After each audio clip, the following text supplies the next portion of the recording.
it the calculator was restricted to some sections, and now that restriction is moved entirely. However, obviously, using the online calculator has some tips and tricks, or just recognizing when it's better to use a calculator, what versus when it's better to tabulate things by hand is also another like trick to understand when it's best to use what strategy. So we're gonna be going over those 2 points today. If everyone can see my screen, which I believe that they can, on the left side, I have the Desmos calculator, and on the right side, I have the actual test.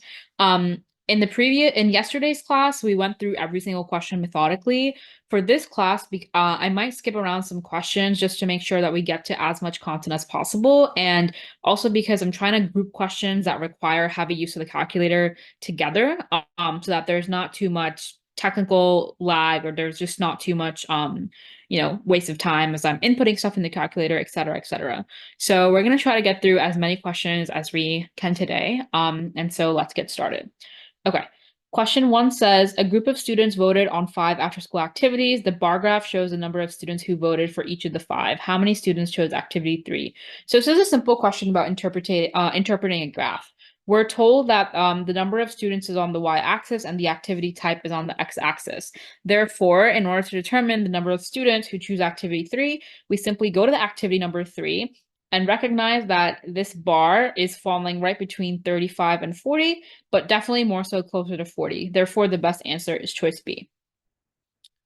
Question 2, what percentage of 300 is 75? A really easy way to do this is recognize that when your percentage is of something, this is sort of your total or your denominator, and the something that makes up the part of the whole will be the numerator. Because remember, by definition, fractions are parts over whole. So the question is asking the part of 75 that you have, what percentage is that 75 out of a whole of 300? So this is the case where you can easily do 75 over 300. Now, rather than simplifying by hand or tabulating by hand what this simplifies to, this is a great example of when it would be appropriate to use a calculator. So on the left side of the screen, I have my Desmos calculator. I would do 75 divided by 300 because recognizing that the fraction bar is a division symbol. 75 over 100 equals 0.25. That's in decimal form. I need to recognize that to go from decimal to percentage, I multiply by 100. 0.25 times 100 is 25%. Therefore, the answer is A. Okay. Number 3, what is the solution to the given equation? So this is a case where you're solving for x, and these are probably the most common types of problems where you're going to want to solve for a variable. So it's very important to be familiar not only with how you want to use a calculator, but also about the basic skills when it comes to manipulating variables, isolating variables, et cetera, et cetera. Our goal is to isolate x. That will be the solution to the equation. In order to do that, I need to recognize that x is being squared and divided by 25, and that equals 36. In order to isolate x, I can start off by multiplying both sides by 36. So x squared equals 25 times 36. Now, you could plug this into your calculator to find the multiplication product of this and then take the square root. However, I can also recognize that if I take the square root of both sides now, this equals, so x is going to equal the square root of 25 times 36. Well, the square root of 25 is 5. The square root of 25 is 5, and the square root of 36 is 6. So 5 times 6 is 30. Therefore, the answer is B. Again, just to show everyone familiarity with the calculator, what I would do is I would do 25 times 36. That is 900. And then I would take the square root of 900, which I can do in this way. That's 30. So therefore, the answer is B.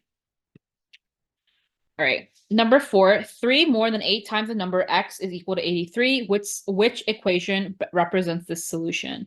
So this is a question asking you to take your understanding of how to take a word problem and take it into a mathematical equation or mathematical expression. So we need to be very careful about the order of our operations and associating numbers with the proper variables if they need to be associated with variables at all. So what I like to do is I immediately, as I read, like to translate into mathematical symbols. So 3 more, so that means 3 plus 8 times a number. So that would be 8x is equal to 83. And I see immediately the choice matching that is choice D. 8x plus 3 equals 83. Question 5.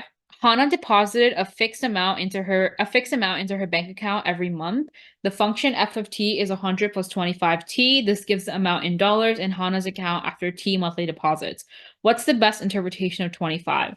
Now, unlike the previous question where you're going from word problem to numbers, here you're more so going from a numerical expression or equation into understanding the context and the interpretation. So by definition, they're telling you she's depositing a fixed amount every month, and T represents monthly deposits. Therefore, 25 is indicating to you that 25 is that fixed amount, and every month, which is represented by T, is what she is depositing. Therefore, with every monthly deposit, the amount in her bank account is increasing by $25. Question 6, a customer spent $27 to purchase oranges at $3 a pound. How many pounds of oranges did the customer purchase? Once again, this is the question testing your understanding of taking a word problem and converting it into a mathematical expression or mathematical equation. The customer spent a total of $27, and you know that this $27 equals oranges, where each orange per pound was $3. So I can solve for oranges by dividing by 3 on both sides, and I get that orange per pound is $9. Number 7. Nasser brought 9 storage bins that were each the same price. He used a coupon for $63 off the entire purchase. The cost for the entire purchase after the coupon was $27. What was the original price in dollars for one bin? Now, again, same exact concept. You're taking words and you're bringing words into math. All right, he brought 9 bins that were each the same price. Anytime you see something is each the same price, or again, a bunch of things are one price or, for the same amount of money, that indicates to you can use a variable, because remember, a variable represents any number, but the idea is this number has to be constant for whenever you're using it. And this will be constant because you're told each bin was the same price. Therefore, 9 times x equals the total number of price for the bins, given that each bin is the same exact amount. Now, he used a coupon for $63 off the entire purchase. The entire purchase is of what? It's of the 9 bins. Therefore, 9x minus 63 is going to be how much he ends up paying. And they tell you that how much he ends up paying equals $27. Again, solving for x will allow you to figure out the price for one bin. So 9x minus 63 equals 27. 9x equals, again, it's up to you, your comfort of mental math versus math on paper versus math in the calculator, but just for practice, we're going to do 63 plus 27. That is 90. You could have also done that by paper. 9x over 90. Hopefully you don't need a calculator for this. 9x over 90 is 10. So therefore, each storage bin was $10. All right. Number 8. For the linear function f, the table shows 3 values of x and their corresponding values of f of x. Which equation defines f of x? So these questions require you to understand a pattern that's happening. And I honestly think the best way to understand this question is to really be familiar with the properties of a line. So we know that the properties of a line are y equals mx plus b, where b is the y-intercept, m is the slope. Now, just to visualize this, let's say we have a graph that's going like this. Or actually, I don't want to do that. Let's say we have a graph going like this. The y-intercept is wherever it crosses the y-axis, and always at the y-axis, x equals 0. And the slope is representing the rise over run. Again, there are different ways to calculate it, but very basically, that's the slope. Now, what do we see? We see off the bat, the y-intercept, or b, is 29. Why do we know that? Because when x is 0, the y value, or f of x, is 29. Remember, f of x is just an output. You can basically equate it to be the same as a y equals in your equation of a line. So at x equals 0, if the y value, or if the function's output, f of x, is 29, that means your b value in the equation of a line is 29. That automatically allows you to eliminate choice B and choice D. Now we're left with choice A and C. So A and C have very drastic slopes. A has a slope of 3, which is our M, again, in the equation of a line. C has a slope of 35. Now, again, the slope represents what? It represents the rise over run. It represents the change. What do I see? When I'm changing an X by a unit of 1, my Y value is increasing by 3. Therefore, the slope, which is rise over run, is 3, and the correct answer is A. Number 9, right triangles PQR and STU are similar where where P corresponds to S. If the measure of angle Q is 18, what is the measure of angle S?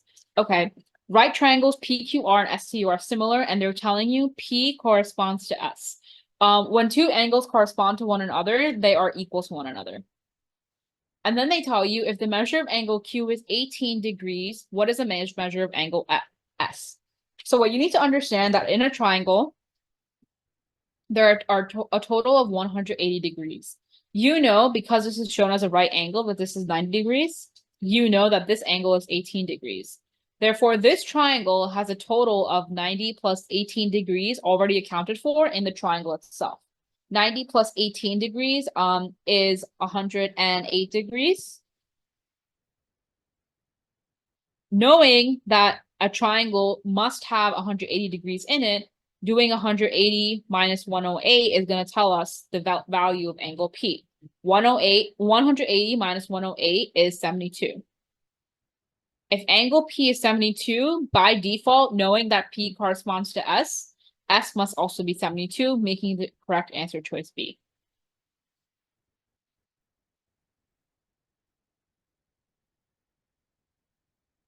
Okay, number 10. The scatter plot shows the relationships between two variables x and y. Which of the following equations is the most appropriate linear model for the data shown? So scatter plots, unlike fixed equations of lines, which you sort of would just see going through the actual graph, scatter plots show associations and relationships. Therefore, they may not be all part of a line. That's why they're called scattered. So in a scatter plot, what you typically have are you typically have a series of data points as is shown here, and you can draw a linear model, often called a line of best fit, to best depict the data's alignment, or to best depict where the data would fall on a straight line. And in order to find what that line would look like, you need to understand how the data is changing or what the data is trending over time. Off the bat, I see that there is a slope that is going downward. I see that because as x is increasing, my y values are consistently going down. I hope that's clear to everyone. A positive slope would look like this, and a negative slope looks like this. And we clearly see that this is going in the direction of negatives. Therefore, in our equation of a line, which I will reiterate is y equals mx plus b, whatever m is must be negative. This allows us to eliminate a few answer choices. So it allows us to eliminate choice A because it's positive. It allows us to eliminate choice C because this is indeed also positive. So now we're between choices B and D. Again, we see that choice B, the slope is pretty steep, negative 9.4, whereas for choice D, it's a negative 0.9. We also see different y-intercepts. So remember, y-intercepts is represented by B. We see one choice has a y-intercept of 0.9 and the other of 9.4. Again, the y-intercept is going to be the point at which the graph crosses the x-axis where x equals 0. That would be right here. What do I see off the bat? I see that actually the graph crosses the x-axis at a data point of y equals 10. So again, recognize that this is a scatter plot and you're not finding the exact line, but you're finding the line closest to what best fits the data. This would make the best answer D. Number 11, the given equation describes the relationships between number of birds, number of reptiles that can be cared for on a certain day. If a business cares for 16 reptiles on a given day, how many birds can it care for on this day? This question means it's basically asking you to recognize the relationships between variables in a word problem. Once again, you're told number of reptiles is represented by R. And then you're given the number of reptiles the business cares for. So the equation would look like 2.5b plus 5 times 16 equals 80. Now, again, we have the calculator, so there's no need to power through any mental math or to risk any mistakes or just even to waste time. 16 times 5, 16 times, 16 times 5 is 80. Therefore, 2.5b plus 80 equals 80. Now, we can solve for this using the standard inverse operations, isolating for b, but we need to recognize if something plus 80 equals 80, what must that something be? That something must total to 0. The only way 2.5b is going to equal 0 is if b equals 0. Therefore, on this day, caring for 16 reptiles means the business cannot care for a single bird and b equals 0. Okay. Question 12, equation of the graph shown. Once again, this is asking you to test your knowledge of equation of a line. Very simple strategies that we can constantly use to make sure we have the right answer. We see the y-intercept is at -8 because that's when the graph crosses the y-axis. All the choices have a y-intercept of -8. That's not going to help us much. The next thing we need to do, and the next thing that we see, is that all the choices differ on the slope. Let's first eliminate recognizing that this is a slope going the negative direction, so the slope must be negative. That eliminates b, and that eliminates d. We need to then recognize the magnitude of the slope. Would it be a -2 or a -1? That can be done in a few ways. Some people like rise over run. So if this is going down 2, again, that's indicated by the numbers. This is going down 2 and right 2. So that would be -2 over 2, rise over run. That equals -1, making the correct answer C. Now, another way, and a way that I personally always like to do it, just to be a little bit more concrete in my numbers and just to make sure I have a firm understanding of what's going on, I follow y2 minus y1 over x2 minus x1 equals m, or the slope. So this requires you to find 2 points on the graph, and then consider a set of points x2, y2, and consider another set of points y1, x1. So let's consider this 0, -8, 1 point, and let's consider let's see, -8, 0, another point. So I will call this my x2, y2, and I will call this my x1, y1.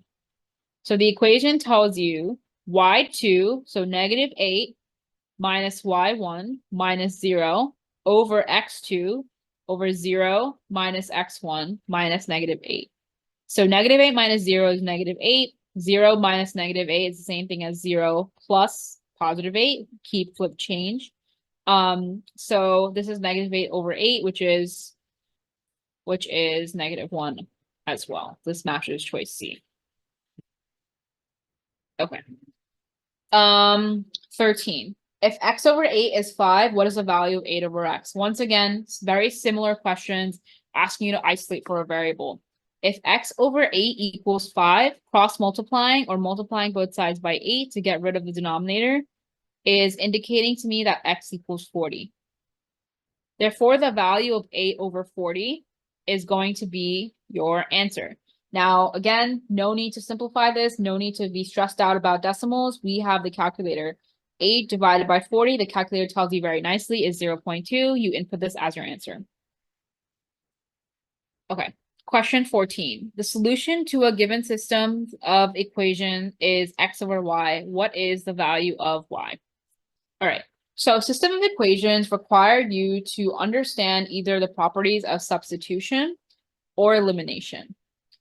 Substitution means you are substituting the value of one variable into another. Elimination means you're completely eliminating one variable. Looking at this equation, I see that I can define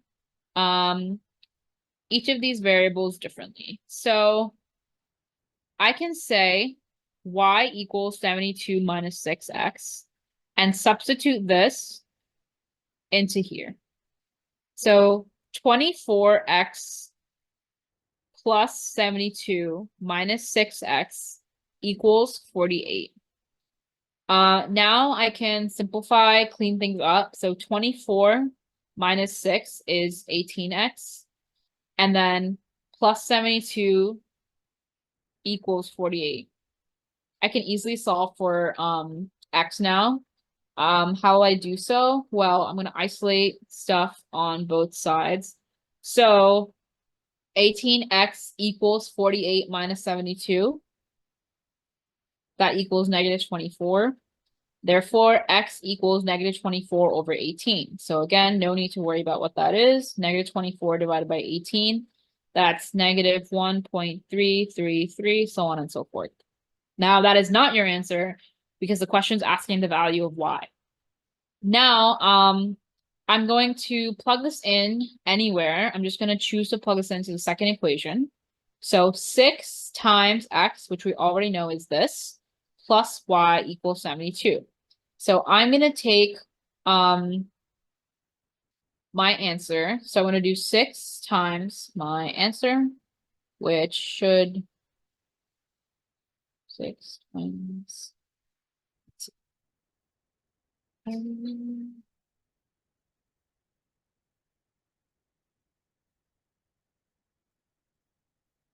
trying to see if I have the full functionality of Desmos because I'm doing split screen, but it seems to make it.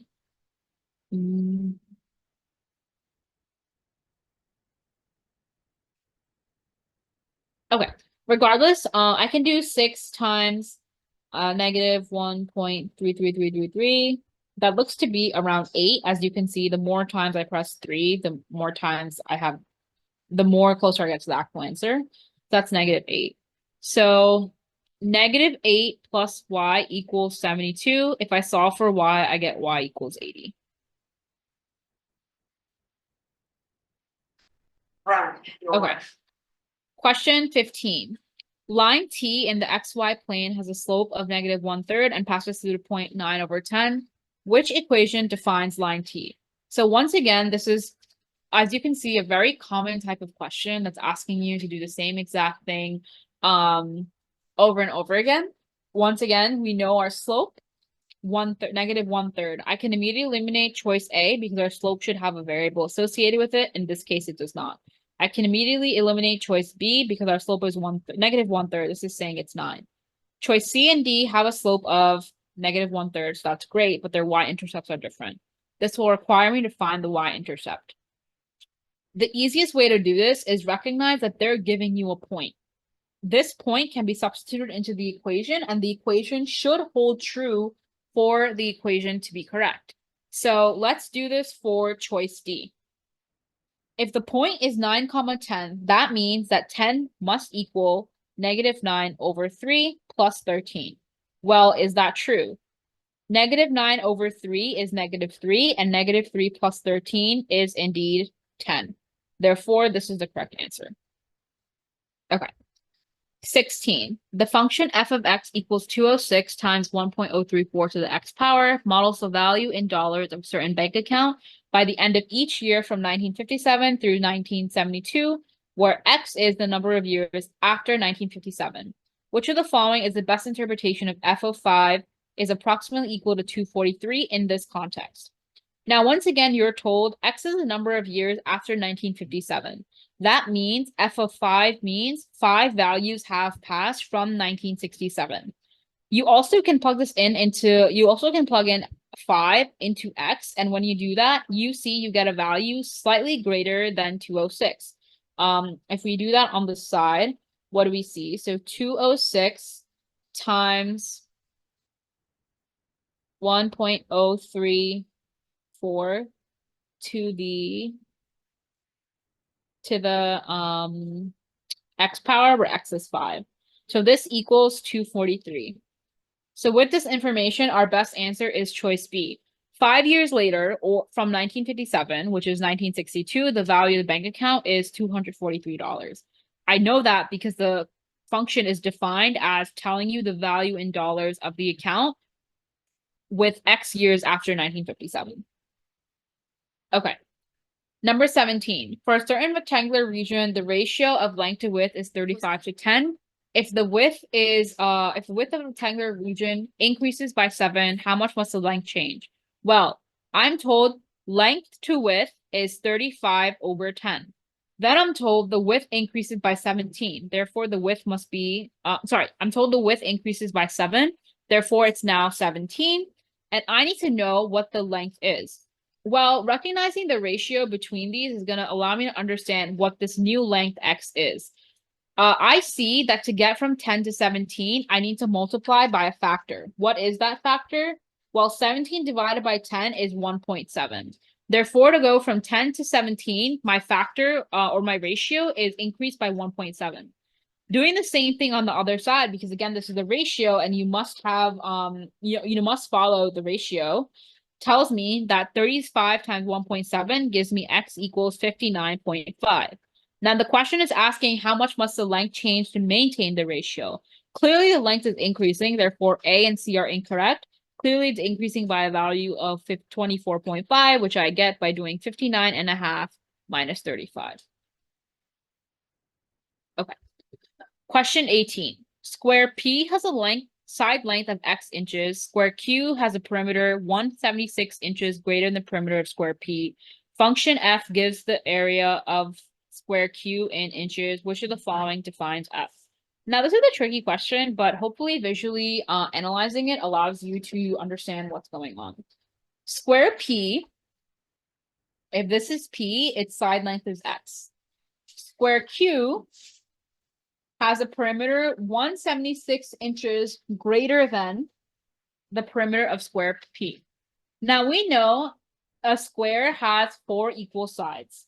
If the perimeter is 176 inches greater, that means 176 divided by 4 will tell us how much is each side greater by. Because again, the perimeter is adding up every single side. So if the total perimeter is 176 greater, each side must be a constant amount greater. 176 over 4 gives me 44. Therefore, each side of Q is greater than P by 44 inches. You're told P has a side length of x. Therefore, x plus 44 is each side of Q.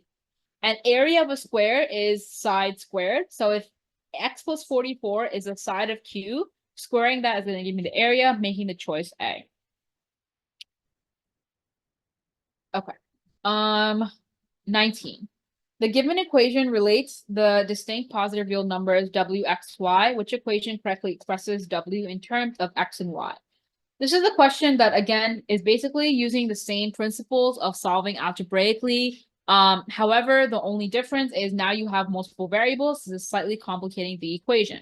However, our strategies will always remain the same. I need to solve for w. I need to determine the best way to do that. Well, I see off the bat that this is a somewhat complex equation. So let me try to simplify things before I start manipulating things algebraically. I see that 14 and 7 can be simplified. So off the bat, I can simplify this as 2x over y equals 2 times square root of w plus 19. I see off the bat that I have 2 on both sides, so those cancel each other out. Therefore, x over y equals square root of w plus 19. To get to w, if I square both sides, I get x squared over y squared equals w plus 19. Now I'm pretty close. I just subtract 19. X squared over y squared minus 19 is w. That is choice C.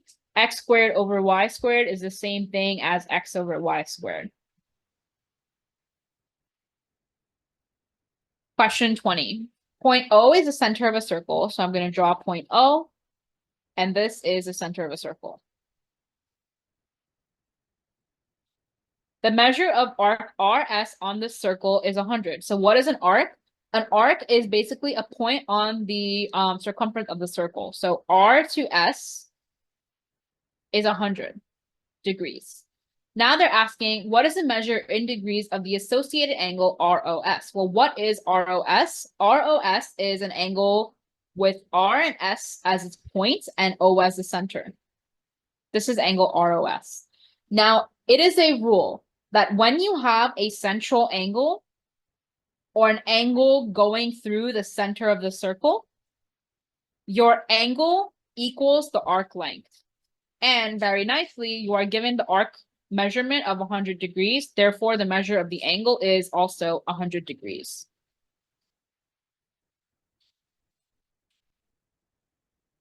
Does that make sense to everyone?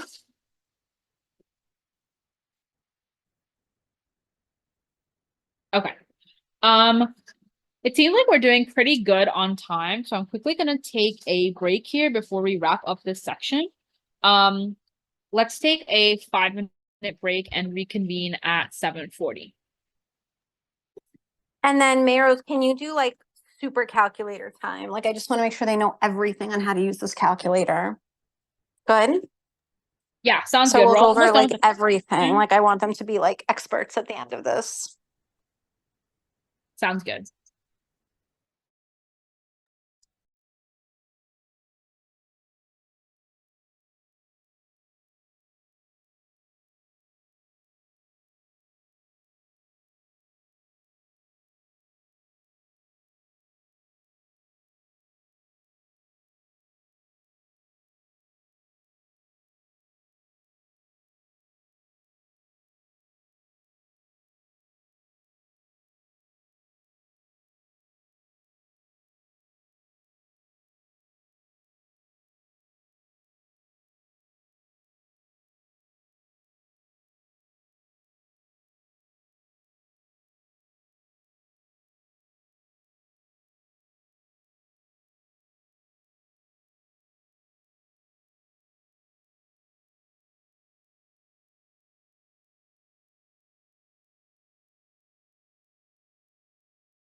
Awesome. So let's resume.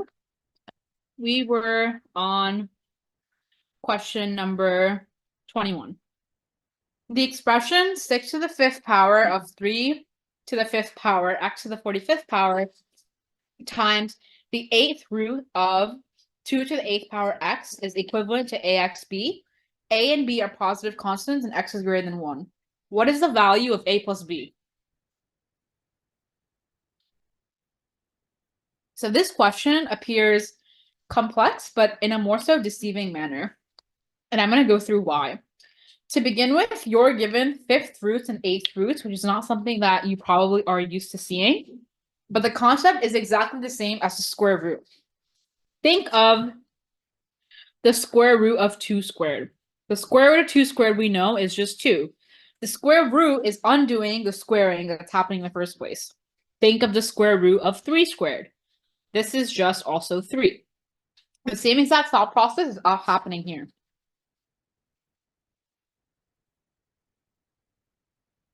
6 times the 5th root of 3 to the 5th is the same thing saying 6 times 3. And 40 x to the 45th to the 5th power. We can divide 45 by 5 to get this answer. 45 divided by 5 is 9, so this would be x to the 9. So this simplifies to 18x9. And then we have the multiplication of the 8th root of 2 to the 8th times x. Same exact thing applies here. The 8th root of 2 to the 8th is just 2. The 8th root of x is x to the 1/8. Now they're saying that this entire expression equals axb. Well, what did we do so far? We just simplified this entire expression as well. So now this becomes 18 times 2 is 36, x to the 9 plus times x to the 1/8. Well, you would be, you have the same base, so you would add the exponents. So 9 plus 1/8 is the same thing as 73/8. How did I get that? Well, I recognize that I need to find a least common multiple. So that would be 72. So the 9 is same thing as 72/8 plus 1/8 equals 73/8. So 36 times x to the 73/8 equals axb. Now I need to figure out what is my a and what is my b. Well, they're telling you a is the number being multiplied by x. That would be 36. So it would be 36 plus, and b is the exponent. So 36 plus 73/8. Once again, you go to your handy dandy graphing calculator. You would do 36 plus 73/8. So 36 plus 73/8. And I would recommend using parentheses to really separate that out. And this is 45.125. 45.125. Now the test, you can only input decimals to the hundreds place. So they will accept you putting either one of two answers, 45.12 or 45.13. Both of those are correct. Okay. Number 22. A right triangle had sides of length 2 by 2, 6 by 2, and radical 80. What is the area of the triangle in square units? Now, the most powerful tool that you have here is recognizing that you have a right triangle.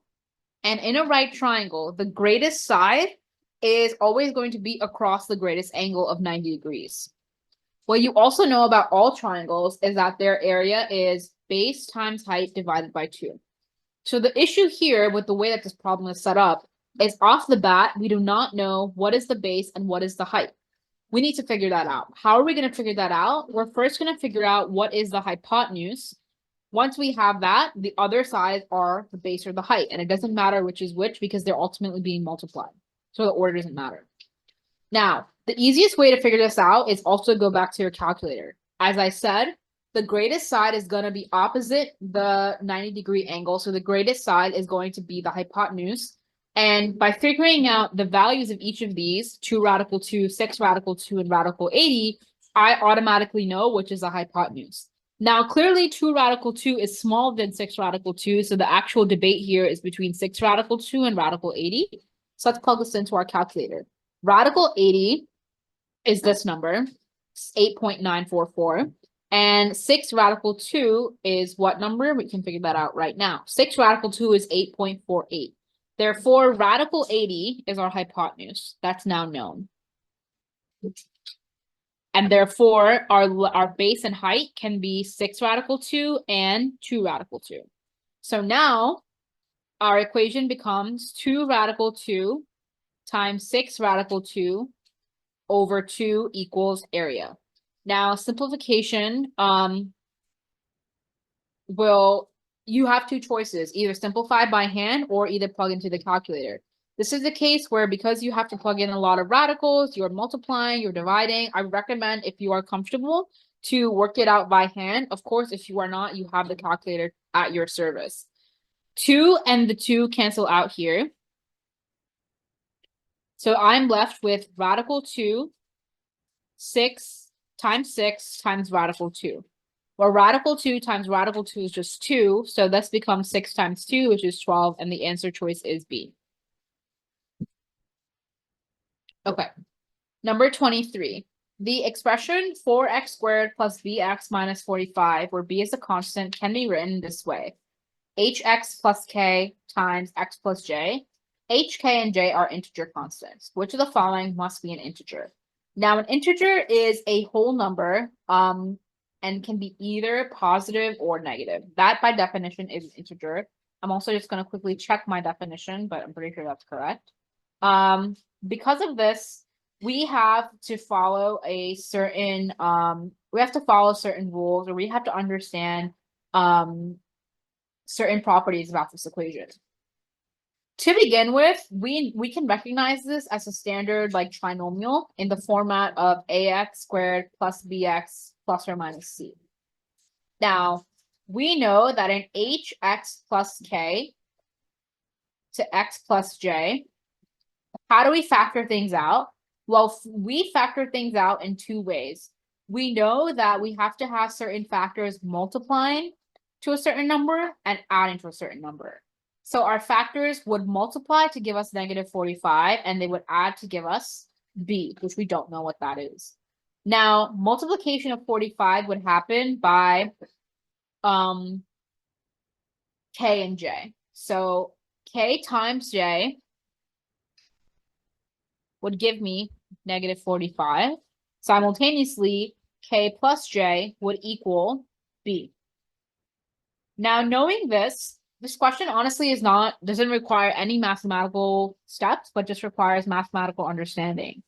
Knowing that, by definition, an integer is a whole number, and knowing that k is a factor of 45, that means that whatever k is will divide out evenly by 45 and give me an integer output. Therefore, the correct answer is D. Think about it. What factors are factors of 45? 9 and 5. 45 divided by 9 is always going to be an integer. And if the factors are not 9 and 5, but rather 5 and 9, 45 divided by 5 is again also an integer. So this question doesn't require mathematical steps, but it just requires you to understand how you factor to begin with. Okay, 24. In a given system of equations, A is a constant. The graphs of the equations in a given system intersect at exactly one point in the xy plane. What is the value of x? Now, as Francis said, obviously, we have to understand how to use the graphing calculator to our advantage. However, although this looks like a very tempting question to plug into the graphing calculator, we cannot use this in the graphing calculator because this equation has multiple variables, and this A will prevent us from entering it into the graphing calculator. Luckily, in the question stem, they tell us one thing that will allow us to solve this question. If you know that your equation in a system intersects at exactly one point, that means that you can use the property of a discriminant. The discriminant comes from our quadratic equation, which is x equals negative b plus or minus the square root of b squared minus 4ac all over 2a. What is the discriminant from this equation? The discriminant from this equation is the b squared minus 4ac only, not the square root. And anytime they tell you that the intersection only happens at one point, by definition, that means b squared minus 4ac equals 0. So now we have a little bit more of a head start on this problem. What we can do is we can use substitution to figure out what the system of equations look like. Again, the system of equations is basically the two equations being put together. So I can substitute y equals 3x plus a into here. Therefore, 3x plus a equals 2x squared minus 21x plus 64. Step number 2 is recognizing, like always, you can solve and set your equation equal to 0. If I do that, I subtract 3x and I subtract a from this side. So I get 0 equals 2x squared minus 21x plus 64 minus 3x minus a. Well, now what? I can combine some like terms. Negative 21x minus 3x is going to give me negative 24x.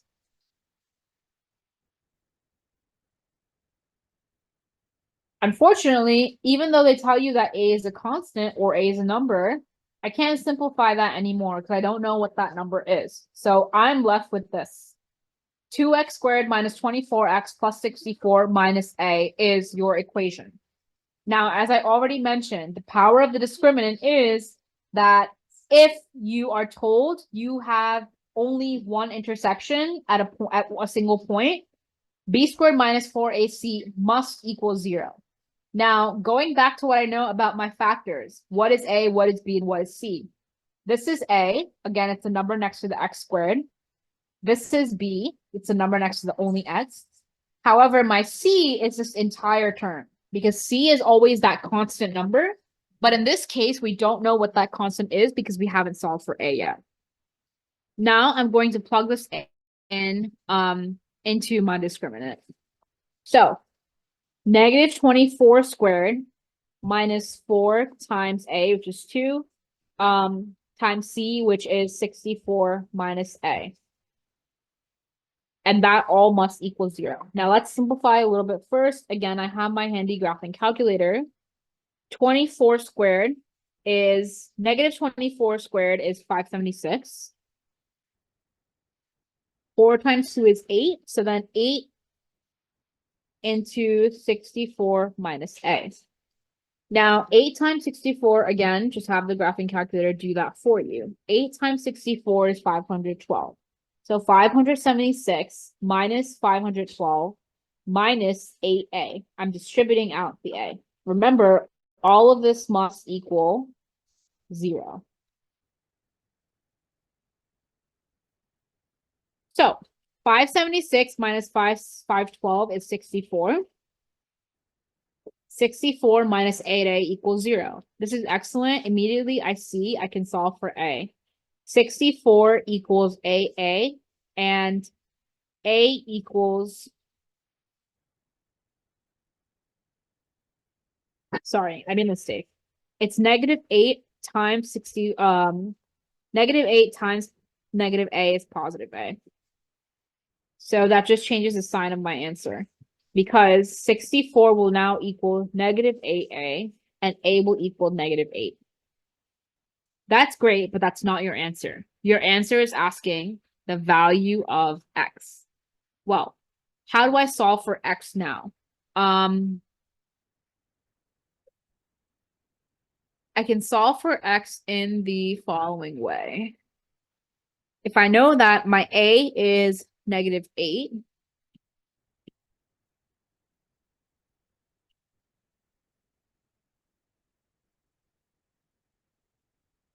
so again, a is negative 8, I can plug this back into the equation that I originally had, which is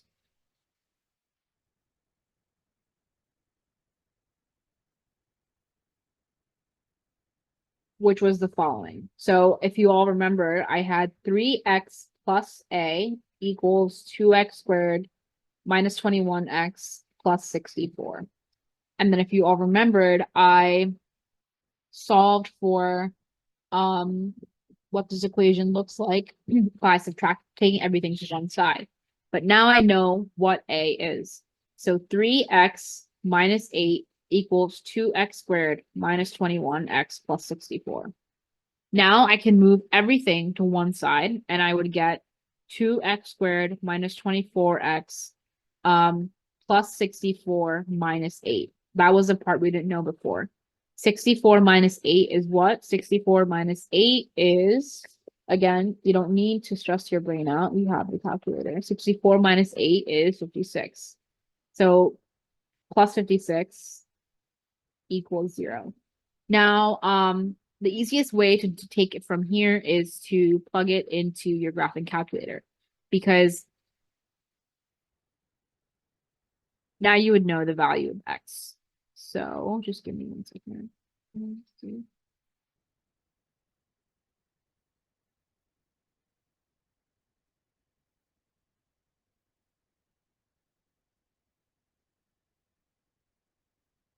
Sorry, I'm just looking through my notes, I think.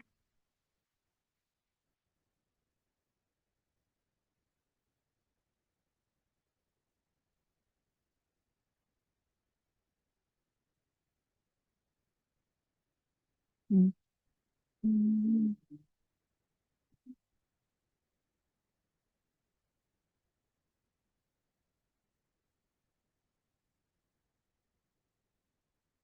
I'm gonna come back to this question because I think I made a mistake in the math. But we're almost done solving it, so I'll mark this for my notes. Okay, question 25. An isosceles right triangle has a hypotenuse of length 58. What is the perimeter in inches of this triangle? This question requires you to understand the definition of an isosceles triangle. By definition, an isosceles right triangle. So again, an isosceles triangle just has two equal sides. An isosceles right triangle has a right angle of 90 degrees, has two sides equal to one another, and has a hypotenuse. And by definition, an isosceles triangle has two equal sides that are equal to x and has a hypotenuse equal to x radical 2. Now they tell you that in this triangle, the hypotenuse equals 58 inches. Therefore, x radical 2 equals 58. Now, how would I solve for x? X equals 58 over radical 2. So a single side of this triangle is 58 over radical 2. Again, they're asking you for the perimeter. So I know that this is one side. And I know that this is also the other side.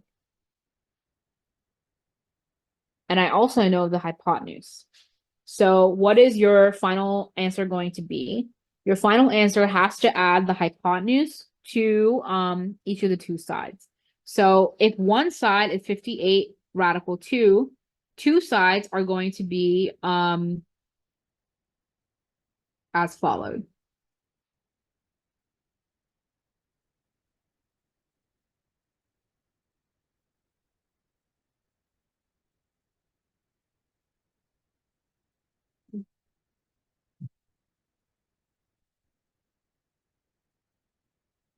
So what do we know? We know that the hypotenuse is 58 inches, and we know 58 inches equals x radical 2. So solving for x tells us that each side is 58 over radical 2.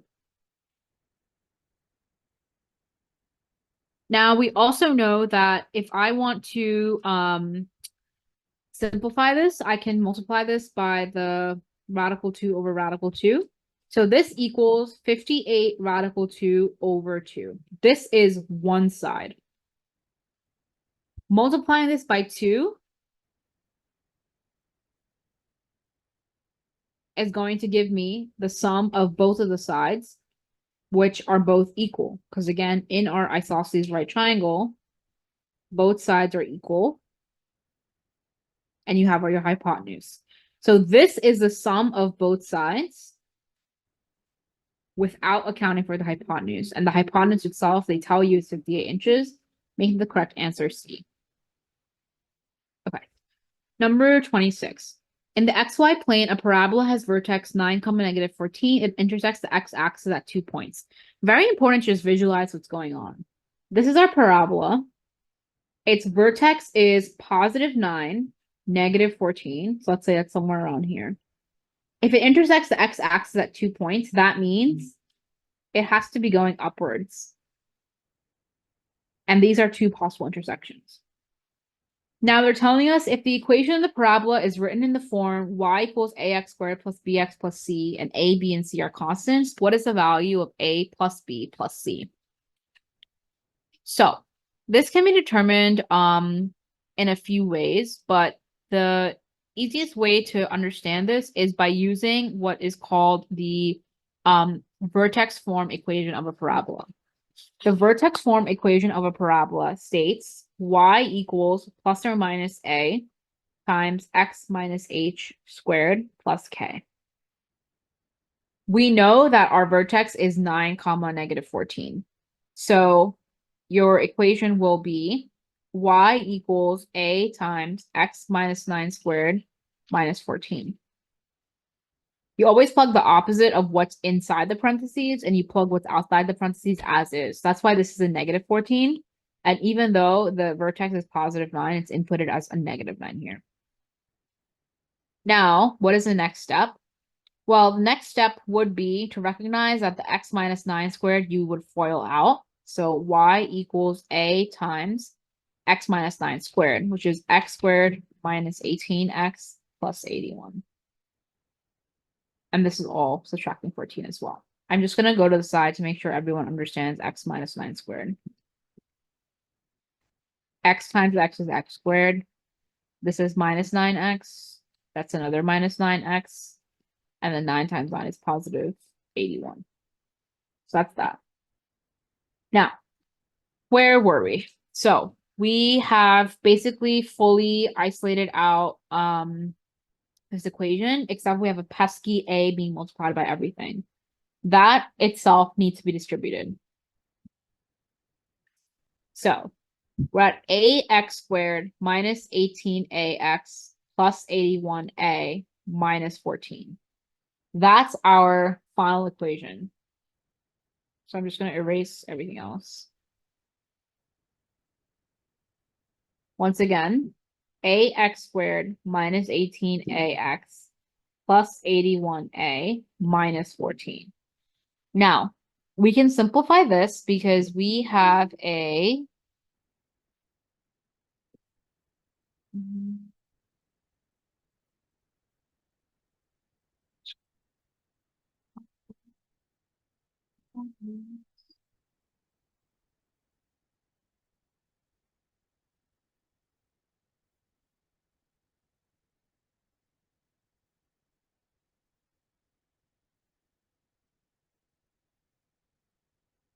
give me 1 second. Y equals a times x squared.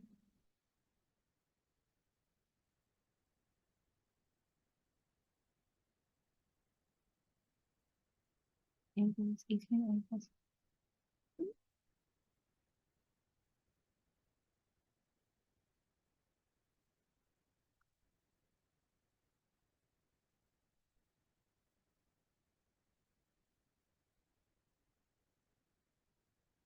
Okay. I think I also made a mistake in the math somewhere, and I don't want to waste time going through the work since I erased it. So I'm just going to move on to the next question, but we'll go back to this.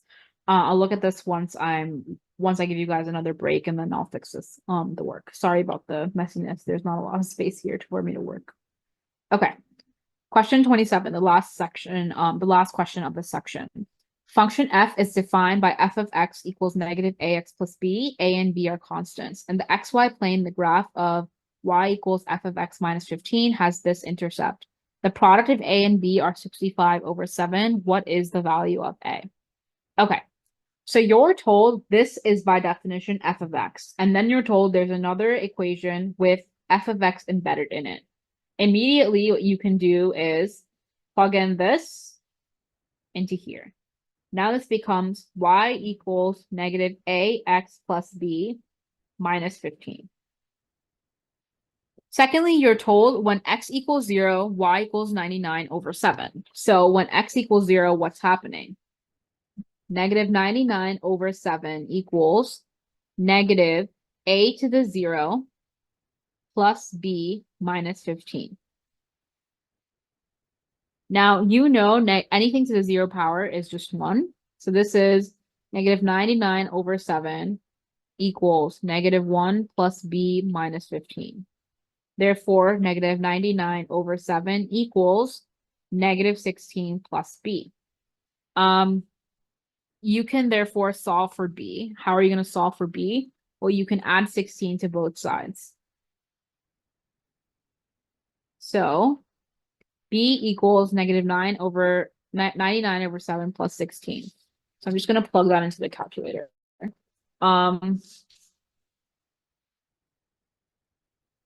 So 16 plus negative 99 over 7. So that gives me this answer. So they're telling you a times b is 65 over 7, and you solve for b being 1.8571 equals 65 over 7. Now, dividing 65 over 7 by that answer is going to give you your final answer. So I can do 65 over 7 divided by exactly what they gave me before. 1.85714285714. Basically, when you do this, you get your final answer of the value of A. Now, once again, unfortunately, because I'm doing shared screen and I'm on my iPad, my Desmos functionality is not going to be the exact same as everyone else's. So I'm just going to show them a slightly different way to do this problem, given that the calculator is not the cleanest here. So as I've already mentioned, a times b equals 65 over 7. That's something that you're given. And we were at the stage where we knew that b equals the following: negative 99 over 7 plus 16. Now, the easiest way to do this is to put negative 99 over 7 and 16 into fractional terms and then just add them. So what is 16 in terms of 7? Well, 16 times 7 is 105. So 105 over 7 is the same thing as 16. What's negative 99 plus 105? So that is negative 99 plus 105. That's 6.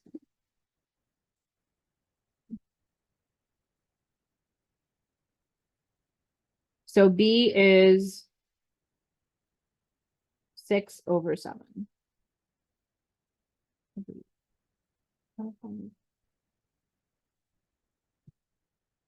Oh, sorry.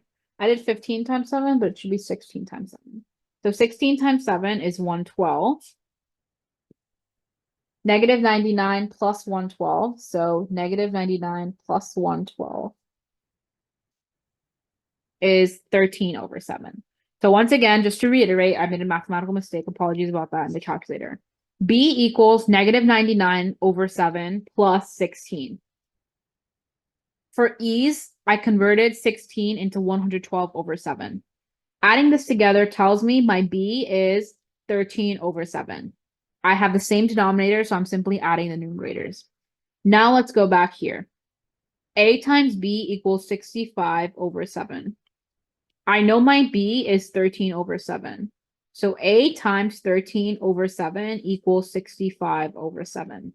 When I multiply each side by the reciprocal, I will get my final answer of A. So the reciprocal is 7 over 13. Therefore, you can solve for your final answer. So 65 over 7 65 over 7 times 7 over 13. So what is that? That's the same thing as 65 over 13, which is 5. The final value of A is 5. Okay. So that was the completion of this section, which is one of the mathematical sections. I noticed that someone asked a question earlier about using partial of the quadratic equation, which was done in a specific question. That was question.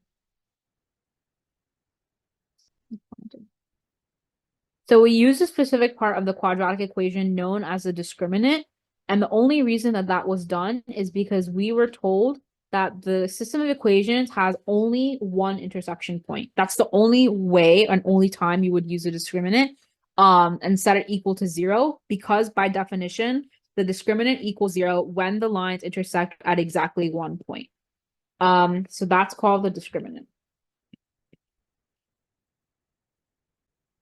So before we move on to the next part of the test, I'm gonna give you guys a few minutes just for a break, and I want to go over the questions that I made a mathematical mistake on just to make sure that there's clarity. I also received a request to go over question 23 once again, so I'm going to do that first. So the plan is go over question 23. I'll give you guys a little bit of a break while I work out the mathematics and write them out neatly for the other questions. Then we'll go over them, start the next section. I'm really hoping we should get through everything because I already completed this test. Seems like a math mistake tripped me up somewhere, and I just don't want to waste your time while I figure that out. All right. So question 23. The person who answered this question, I'm going to try to go over it again. Unfortunately, this question is somewhat abstract, and that is why it is hard. You do not have to do any math to understand this question. You simply have to almost think backwards. That's what makes it difficult. We are given 4x squared plus bx minus 45. We immediately recognize this is a trinomial. Why? Because a trinomial follows the format of ax squared plus bx plus c, or minus c, doesn't matter, it's a constant. Immediately, I recognize this is following the format of a trinomial. Here, what is this? This is basically factoring that same trinomial. So factoring that trinomial tells me what? Hx plus k becomes x plus j. So let's not complicate things. Let's say I have x squared minus 4, what we call a perfect square. I factor this, I get x plus 2, x minus 2. So just to revisit that compared to here, I have x plus k, x plus j. That's basically what they're showing right here. Now, with this simple example, what can we understand? We can understand that k and j are going to be our factors that we multiply to get the c term and add to get the b term. So anytime you factor, let's see, if I have x squared plus 4x plus 3, what is the first thing I tell myself? What are two numbers multiplying to 3 and adding to 4? Those two numbers are 3 and 1. 3 times 1 equals 4. Sorry, 3 times 1 equals 3. 3 plus 1 equals 4. So my factors are x plus 3 and x plus 1. The same exact thought process is happening here. I know that my c term is negative 45. Therefore, x times j equals negative 45. Further, x plus j equals b, which we do not know. Now, we do not know what b is, but we do know that c is negative 45. Choice D, the reason it is the correct answer is because k is a factor of 45. Therefore, 45 divided by k will guarantee give us an integer that is a whole number. The same exact thought process happens again in the example that I gave. X squared plus 4x plus 3. When I factor this, I get x plus 3 and x plus 1. 3 is a factor of 3 and 1 is a factor of 1. That is exactly why those numbers got here to begin with. So knowing that 3 is a factor of 3 and so is 1 a factor of 3, I know that 3 divided by 3 will always give me an integer, and 3 divided by 1 will also always give me an integer.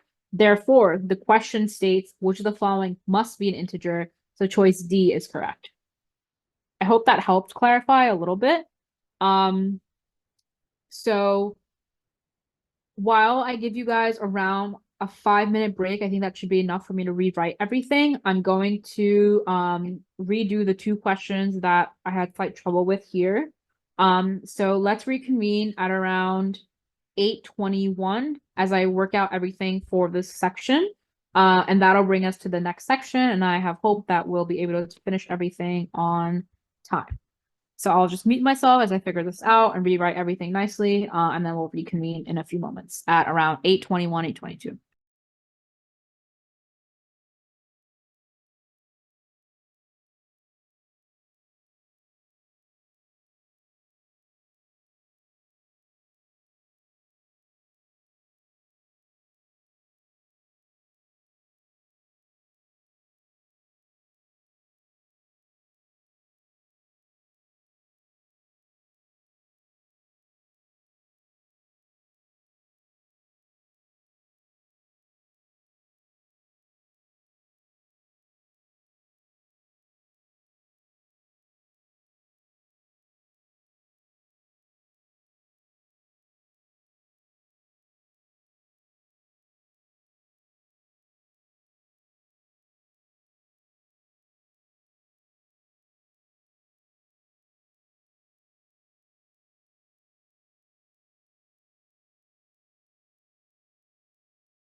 Okay. Thank you so much for giving me a few minutes. I worked out one of the problems. There's just a mistake in the writing and that wasn't clear to me. So I'm gonna go through that and I made a new page so that everything is neat or as neat as possible for everyone to understand. Just to go back to the question, in the xy plane, a parabola has this vertex and then intersects the x-axis at 2 points. Just by knowing that, knowing the vertex, which is often annotated h comma k in a parabola, and knowing it intersects the x-axis at 2 points, we know a parabola must be facing upwards. Therefore, the image looks something like this. This is an x value of 9. This is the y value of -14. So the vertex is here. It crosses the x-axis at any 2 points. That I do not know. But again, in order to do that, it must be going upwards. So this is a rough sketch of what I drew. They're telling you if the equation of the parabola is written in this form and a, b, and c are constants, which could be the value of a plus b plus c. So hopefully it's a little bit easier for me to explain now that all the math is written out and I wasn't doing it live. In order to do this, I'm using the vertex equation of the parabola, which is y equals a times x minus h squared plus k. This is the vertex equation of the parabola, where again, h comma k is your center. I already mentioned that your k is always going to be the exact same as the vertex itself. So the k is -14. Your h is going to be the opposite of the vertex. So our vertex is the +9. Here it's going to be negative. Now, plugging in the vertex gives us this. Y equals a times x minus 9 squared minus 14. Again, that just was through the simple vertex form, 9 comma 14. I plug this in, 9x minus 9 squared minus 14, and I FOIL out the x minus 9. FOILing out x minus 9 gives us this. X squared minus 18x plus 81. My minus 14 stays as is. I didn't touch that. My a stays the same as is. I did not touch that. Now, in the next step, I distributed the a.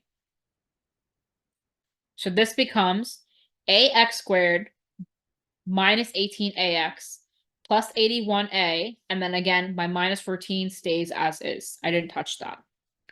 Now I have this super long equation. I think that's where I kind of got confused because there's a lot going on.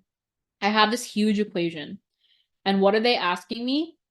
To find the sum of a plus b plus c. Now, where are my a's and my b's and my c's? Again, I'm going to go back to what? My standard equation of a parabola. Ax squared plus bx plus c.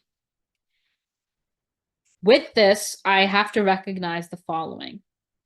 My a is whatever is next to the x squared. So my a here is just a here. My b is whatever is next to the x. That's actually going to be all of this, negative 18a. My c is everything that's a number. 81a minus 14 is all a number because 81a is a constant. Therefore, 81 times a is also a constant or a number, and 81 times a minus 14 is also a constant or a number. Now, a plus b plus c, what is that? Well, again, I know my a is just this. My b is negative 18a, and my c is this entire thing. So I bring that back here. My a is just a. My b is near negative 18a term. And my c is the 81 minus 14 term, that entire thing. I write all that down and I recognize I can simplify a lot. I have an a, I have an a, I have a negative 18a and an 81a. That all simplifies to what? 64a. How do I get that? Well, I can use a calculator here. So basically, this is the same thing as 1a minus 18a plus 81. So 1 minus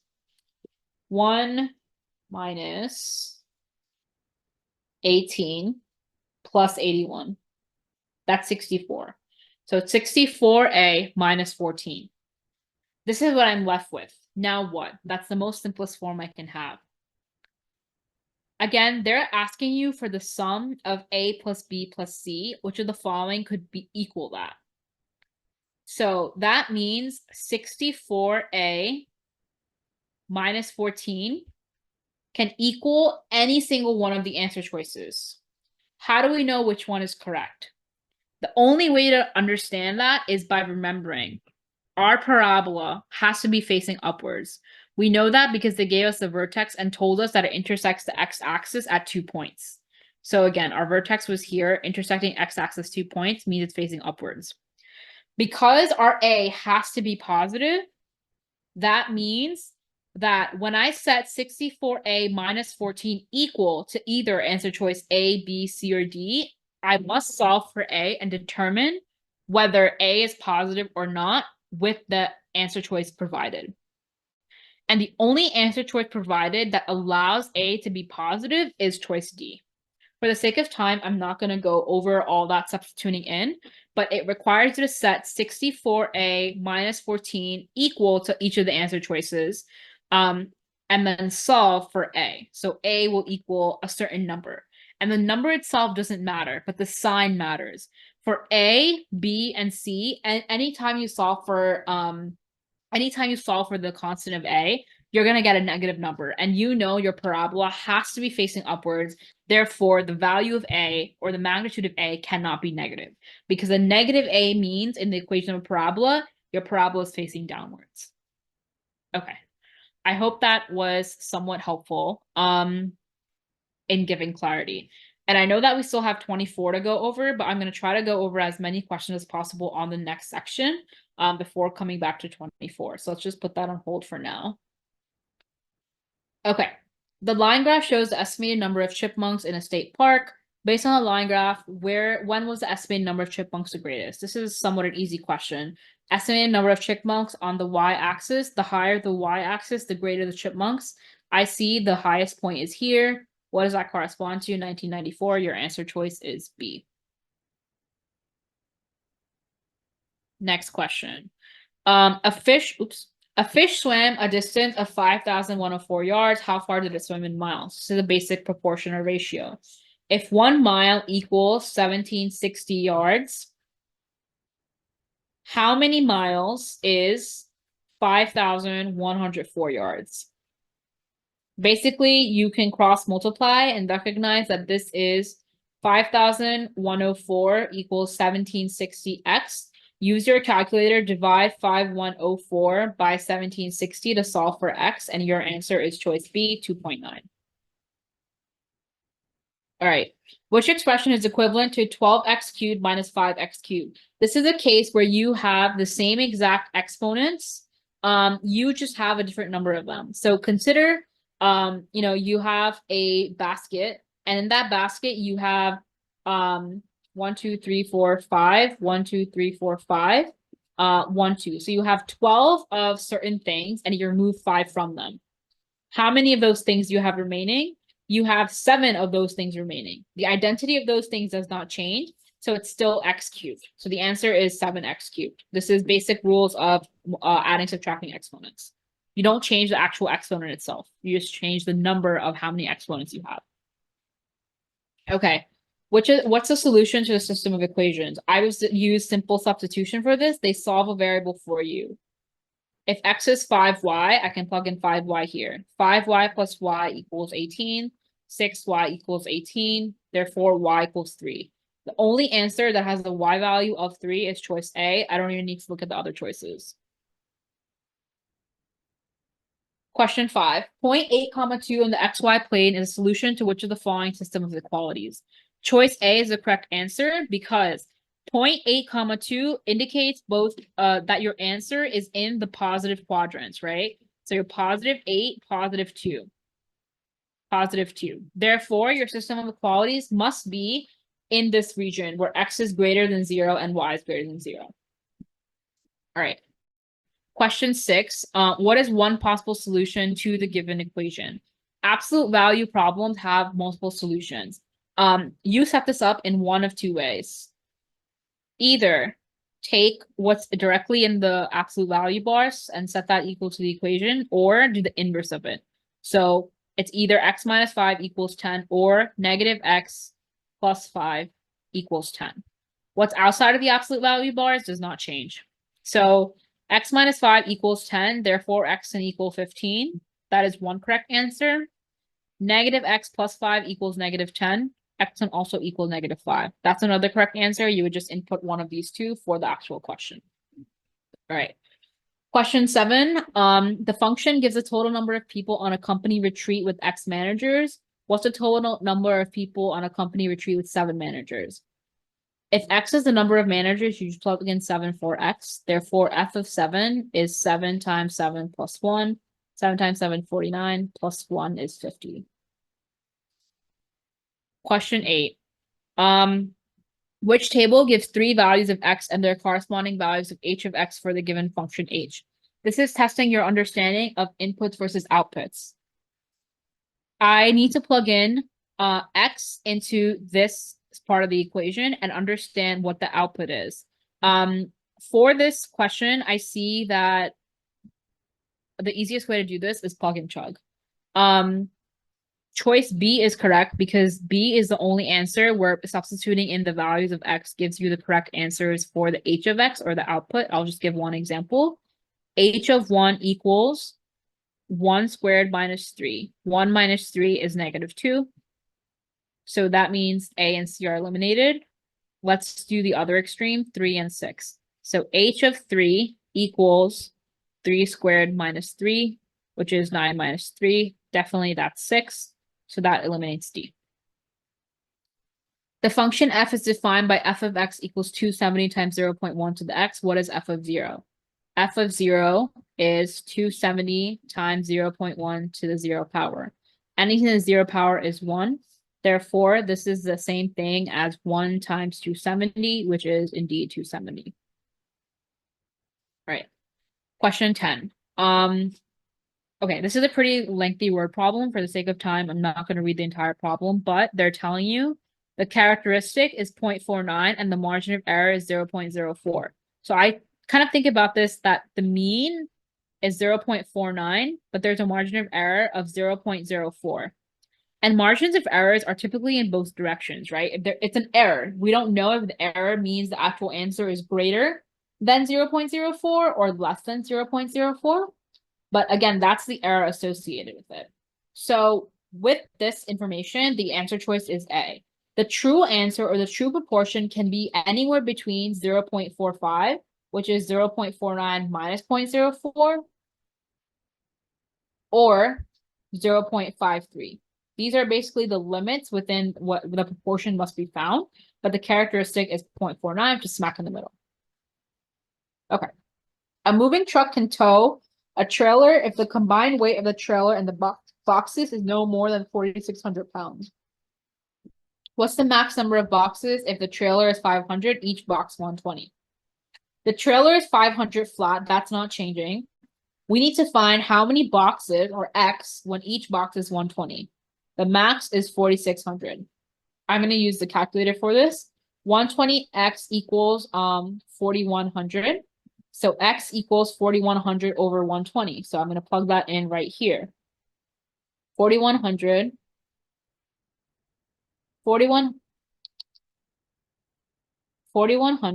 divided by 120. So as you can notice, the answer for this is 34.166 whatever. This means this is the maximum. Now, obviously, you're not going to have 34.1 boxes. You're going to have either a whole number of 34 or 35. If this is the maximum, you have to round down. You cannot round up. So this makes the correct answer A.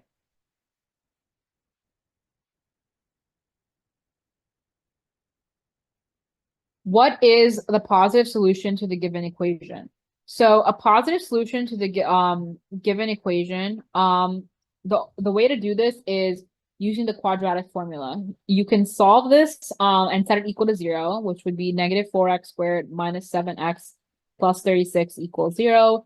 You use your quadratic formula, x equals -b plus or minus the square root of b squared minus 4ac all over 2a. In doing so, you get the following. 7 plus or minus square root of 49 plus 576 all over 2a. How did I get that? This is my B, this is my C, and this is my A. Again, for the sake of time, unfortunately, I can't do every single step. I'm trying to get through as many problems, but this is what you get up to. Simplifying things within the radical tells you that the radical is 49 plus 576. Again, I'm going to use my calculator to figure out what that totals. 49 plus 576 is 625. And 625, the square root of that is simply 25. So now you get to this stage where it's 7 plus or minus 45 over 2a, and apologies, a is -4, therefore 2a is -8. Now you get to the stage where you have two answers, either 7 minus 25 over -8, or 7 plus 25 over -8. Now, which one is going to be negative? Here, you're going to have 7 minus 25, which is a negative number, divided by -8. A negative divided by negative is a positive. Therefore, your positive solution is going to be derived from this expression, 7 plus 25 over -8, and that simplifies to choice B. Again, unfortunately, for the sake of time, I'm not going to show the simplification, but with the help of the calculator, you should be able to easily get that. And a quick tip or trick is I would just do 7 plus 25. That's 32. So 32 divided by 8 is what? That's 4.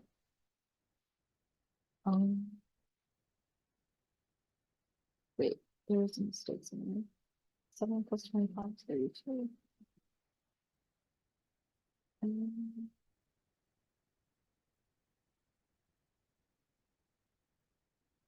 25.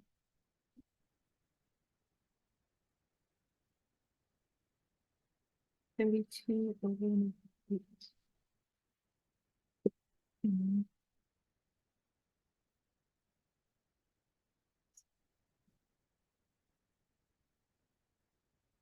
Sorry, just give me 1 second.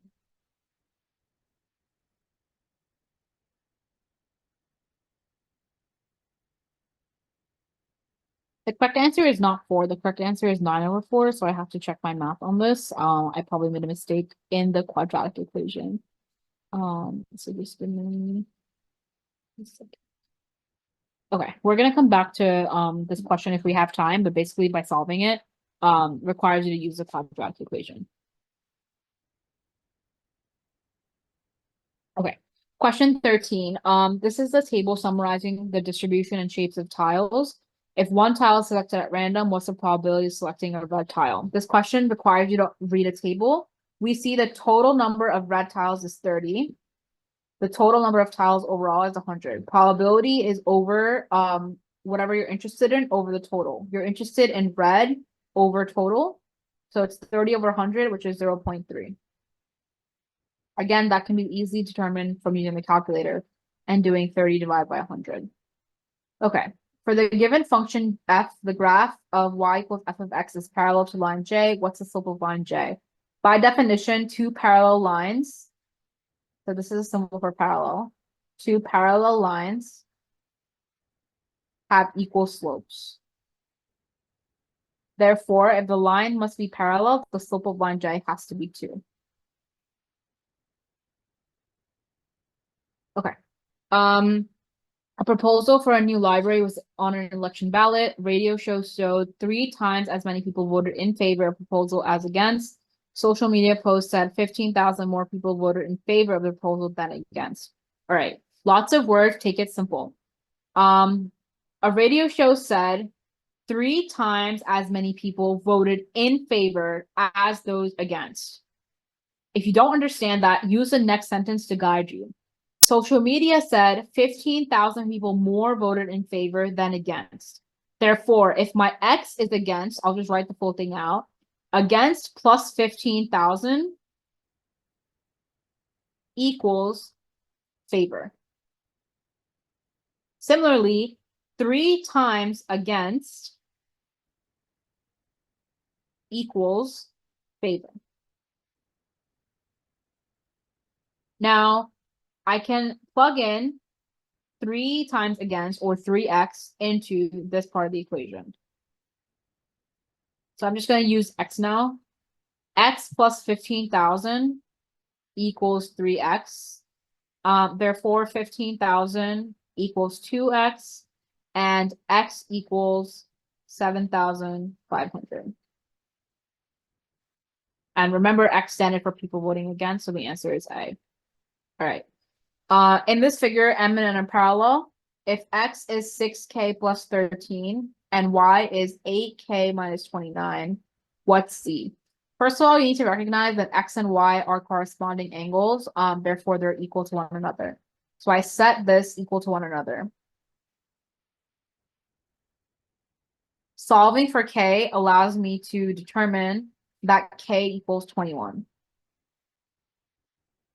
I'm not going to go through the math for all of that, but hopefully that makes sense. Again, I'm just isolating the variables on one side, numbers on the other side. Once I get k equals 21, the second step is recognizing line y and z are supplementary. Supplementary angles add up to 180. So I can solve for what is line y. So 8 times 21 minus 29. I'm going to use my calculator to determine that. 8 times 21 is 168 minus. So what is 168 minus 29? That is 139. So remember, that's what? That's angle y. Remember, z plus 139 has to equal 180 because these are supplementary angles. Therefore, 180 minus 139 is 41. Therefore, the answer is C. Okay. In the given equation, P is a constant. The equation has no solution. What is the value of P? The easiest way to do this is plug in the answer choices. There's honestly really no other way to do this question, because you don't know what P is, so you can't combine any like terms. Plugging in answer choice B shows us what? If I take 21 times 1 over 7, that's the same thing as 21 divided by 7, which is 3. So that is I bring in back the x, that's 3x. So if I have a negative 3x plus 3x, can that equal 84? Absolutely not, because negative 3x plus 3x is just 0, and 0 can never equal 84. Therefore, this is the correct answer, because this value of P gives us no solution. Okay. Question 17. It's question 18. The function f is defined by the given equation. When does the value reach its minimum? Very simply, a parabola can either have a maximum if it looks like this, where this is the maximum, or it can have a minimum if it looks like this, where this is the minimum. The easiest way to do this is actually using the graphing calculator. So this is probably one of the few instances where using the graphing calculator makes sense. So I'm going to plug in x minus 10 times x plus 13. And hopefully I can show you guys my entire screen. All right. So this is the actual graph in its entirety, super zoomed out. I need to find the minimum. So what do I see? The minimum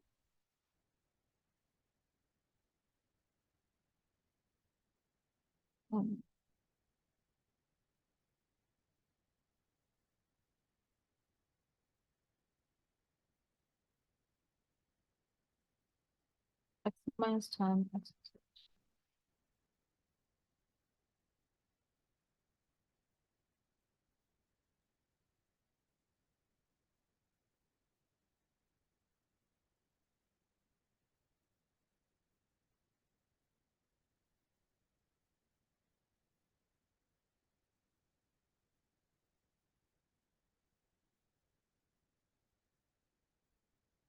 So if you plug it in this way, this is interesting because the graphing calculator does not actually support you putting in the factors. This is just showing you your x-intercepts of 10 and 13. So this is just showing you any graph where the graph is crossing the axis at x equals 10 and x equals 13, and that's not honestly what we want. For this types of question, this is why I wanted to go over this, on the graphing calculator, you have to plug in the full quadratic form. So you have to plug in x squared plus 3x minus 130. Now, where did I get that from? I can show you guys right now. So where did I get that from? I cannot plug in the factors indirectly. I have to write this out as a trinomial. So that requires me to distribute. So this becomes x squared plus 13x minus 10x plus 1 minus 130. Simplifies says this is x squared plus 3x minus 130. This is what I have to plug it into the graphing calculator. And once I do that, this should work. The minimum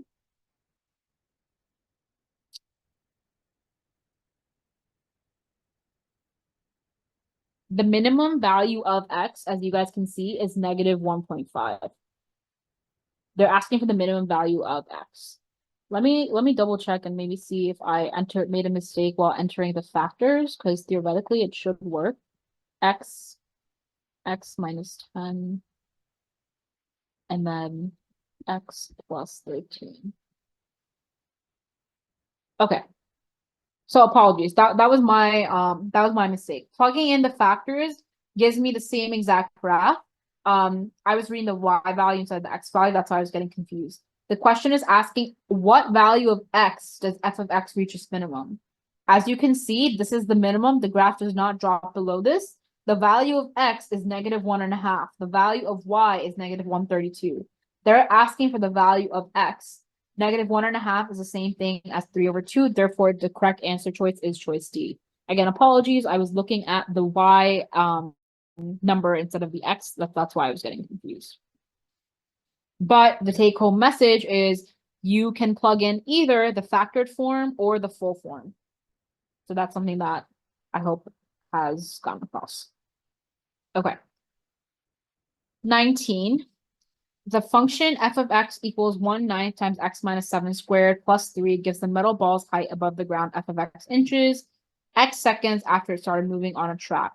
Which of the following is the best interpretation of the vertex of the graph?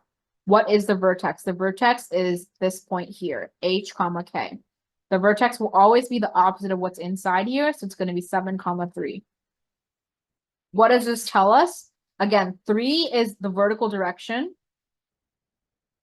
and x is the horizontal direction. So this tells us choice A. The ball, it starts at a minimum height of 3 inches above the ground. That's sort of why they have the +3 there. It's kind of like the 3 is what's starting off the ball before anything else. So the +3 is indicating that the ball's minimum height is 3 inches above before anything else happens. Okay. In triangle JKL, cosine of k is 24/51, and angle J is a right angle. I'm just going to draw this out. This is J, it's a right angle. So KL. So cosine of K, so this is K. So first of all, cosine SOHCAHTOA is adjacent over hypotenuse. So adjacent would be this right here. That would be 24. Hypotenuse is this, 51. They're asking now cosine of L. So this is cosine, and cosine would again be adjacent, which is this, which we don't know, over hypotenuse. So it's something over 51. So something over 51. Now, what we do know is this is a right triangle. If I have the hypotenuse and I have one side, I can get the other side. So 24 squared plus x squared equals 51 squared. I solve for x squared. Again, for the sake of time, I'm just gonna go through the steps quickly. But x squared will equal, so x squared will equal a number, and then x equals 45. So again, I needed this side, which I found out is 45. Cosine of L is adjacent, which I now figured out to be 45 over hypotenuse. So 45 over 51. And you can insert this into the calculator and to get a final value of, you can insert this into the calculator to get a final value of cosine of L equals 0.8824 or 0.8823. Both are acceptable. Okay. Question 21. The equation has no real solution. What is the greatest possible value of B? This is another case where we use the discriminant, and I know this came up before, but the discriminant can guide you in a few different cases. When there's only one solution, the discriminant equals 0. When there's no real solution, it's less than 0. So what was the discriminant? Again, it was b squared minus 4ac. Here we have our c, we have our b, and we have our a, which is -1. You plug this in and you get the following. B squared minus 4 times -1 times -676 is less than 0. Solving for B tells you that B has to be less than 52. Again, for the sake of time, I'm not going to go through all the steps, but it's simple. You just multiply this out, bring it to the other side, and take the square root. Again, you have the calculator which should guide you. Now, the question is asking the greatest possible value of B, and they're telling you B is a positive integer. If B must be less than 52, the next integer right after that is 51, so your answer is 51. Okay. Question 22. You have two lines here. This is y equals 2. You have another line here. What do we see? The y-intercept is 4. What is the slope? Well, we are doing a rise over run, but basically the slope ends out working to be -1/4. Again, how can I solve for that? I can either take 2 points and do y2 minus y1 over x2 minus x1, or I can do the rise over run. Either way, your slope is -1/4. Now the question is saying, if a new graph is created with these lines, these system of equations, and another line, how many solutions are there?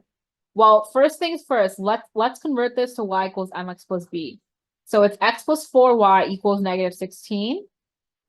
4y equals -16 minus x, and y equals -16 minus x over 4. Again, what is the y-intercept? The y-intercept is -16/4, which is -4. What is the slope? It's -x/4 Negative x over 4, sorry. I see the slope is -x/4. That's the exact same as this slope here. Two slopes that are equal are parallel. Parallel lines never intersect. Secondly, I know this line is all the way up over here. Let's see where my new line is within relation to that. So again, the y-intercept is -4 and the slope is going downwards. Therefore, there will be no solutions, or there will be no intersection between any of these graphs. Okay, I hope I'm not going too fast for people. So I'm gonna quickly check and assess if there are any questions. Okay.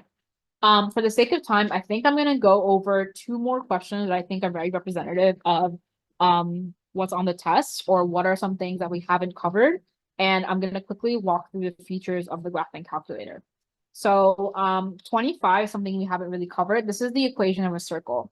The equation of a circle is as followed. You have a center represented by this and this. So the y minus 1 is one of the points of the center of your circle. Here, given that there's no number associated with it, your center is 0 in the x direction. So again, what this would look like is your center of the circle is at x equals 0 and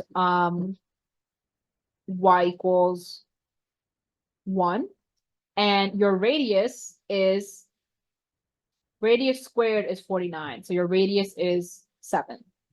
Now, circle B is obtained by shifting circle A down 2 units in the xy plane. Which of the following equations represents circle B? The most important thing to recognize is that circle B has 0 change in radius. Therefore, 49 has to be r squared. Again, remember, radius squared is the number on the other side of the equal sign. Now, the second step is understanding. It's shifted down 2 units. Down, that direction is represented by a change in the y. Nothing will change in the x. Therefore, A is wrong, C is wrong. We are between B and D. Just like you do the opposite thing in the parabola, like I mentioned, with the h, k vertex, when writing it into the equation, The same exact thought process happens here. If you're shifting down 2 units, you would think, okay, I start at -1 and I go down by another 2. So my new center is at -3. No, it's the opposite. So you would do -1 plus 2 to get your new center. So that would be +1, choice D. That's the correct answer.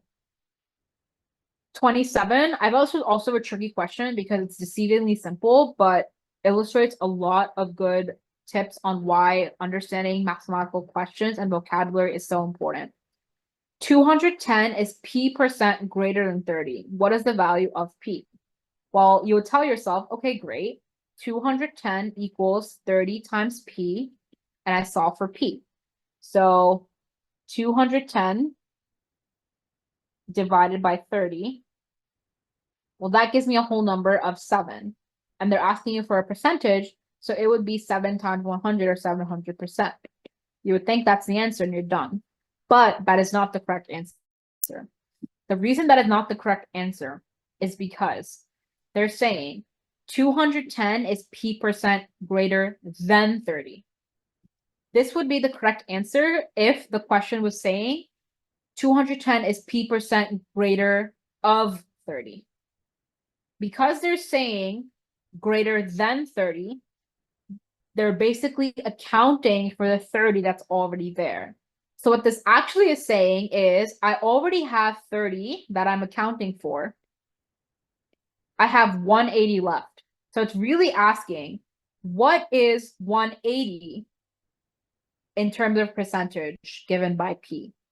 Now, the same exact math you follow, 180 equals 30p, but in this case, p is 6. And as a percentage, p will now be 600. In this case, though, this is the correct answer because of the word then. So I hope that is clear to everyone. I know I've really blasted through a lot of questions. There weren't many questions in the chat, and I hope that's because I was clear. But I do apologize. I was rushing. I was trying to get through as many questions as possible. We have very few questions remaining that unfortunately I won't have time to go over because I really do want to focus on the graphing calculator for a few different reasons. Everyone should be familiar with pretty much every single function of the graphing calculator.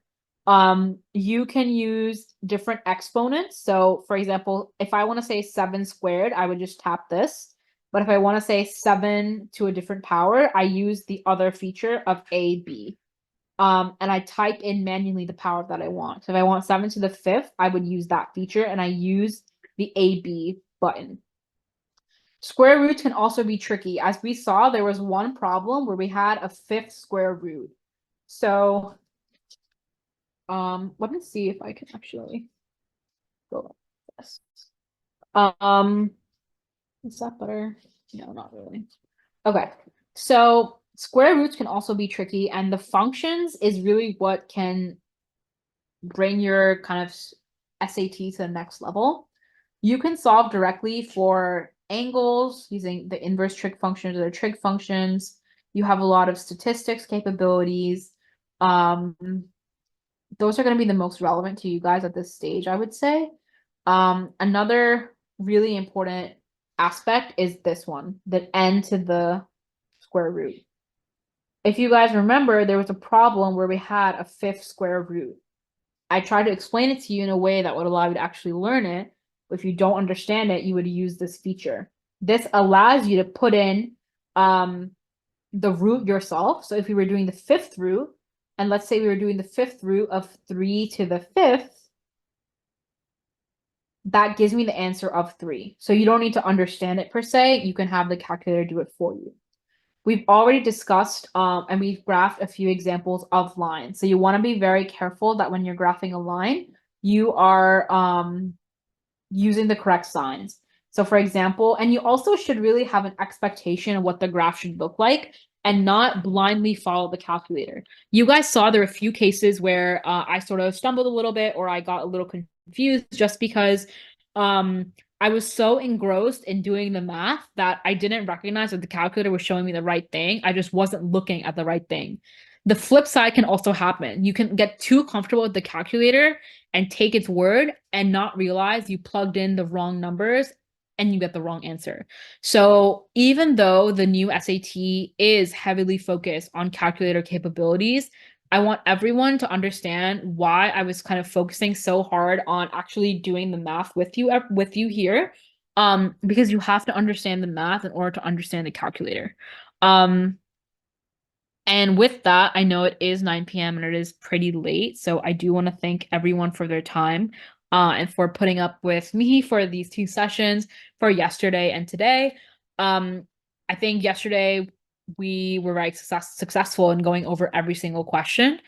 Today, although, there were a few questions that unfortunately we didn't get into, I do think we sampled a lot of what the actual SAT will look like. And we also talked a lot about the new changes, which primarily include the ability to graph for every single question and the ability to use a calculator. So with that, again, I want to thank everyone for their time, and I do hope that this was helpful. Apologies that we weren't able to go over every single question, but there are really so few remaining that I think we have touched on pretty much all of the core skills.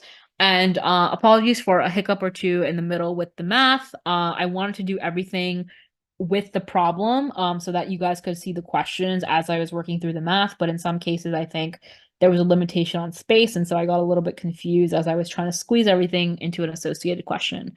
But ultimately, I hope that this was helpful and have a great rest of your night. Thank you so much.